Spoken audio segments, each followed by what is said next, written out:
Welcome to walkie talkie. ఈ week నామినేషన్స్లో most of the team members demon Pawan మీద safe nominations వేసినట్టుగా అనిపిస్తుందండి. అందరిది ఒకటే రీజన్, డెమాన్ పవన్ తన గురించి ఆడట్లేదు, రీతుకి సపోర్ట్ చేస్తున్నాడు అని. ఇమాన్యుయల్ గారు బిగ్ మాన్స్టర్ టాస్క్ తీసుకొచ్చారు, కానీ దాంట్లో కూడా లాస్ట్కి ఇచ్చినటువంటి రీజన్ డెమాన్ మీద తనకు స్టాండ్ తీసుకోవట్లేదు. తనుజ గారు, ఇమాన్యుయల్ గారు, భరణి గారు, సంజన గారు అండ్ లాస్ట్కి సుమన్ శెట్టి గారు కూడా సేమ్ ఇదే రీజన్ ఇచ్చారు.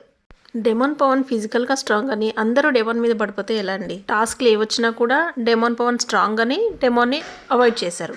ఇప్పుడు డెమాన్ ఆడట్లేదు అని చెప్పేసి నామినేట్ చేస్తున్నారు. మొత్తానికైతే డెమాన్ పవన్ ఈసారి టికెట్ టు ఫినాలే కొట్టేది నేనే అని ఓపెన్ ఛాలెంజ్ అయితే చేశారు. ఓవర్ కాన్ఫిడెన్స్ కాకపోవచ్చు కానీ డెమాన్ పవన్కి తన మీద ఉన్నటువంటి కాన్ఫిడెన్స్ అని అనుకోవచ్చు. నామినేషన్స్లో కూడా ఈరోజు సపరేట్ చైర్లో కూర్చున్నారు.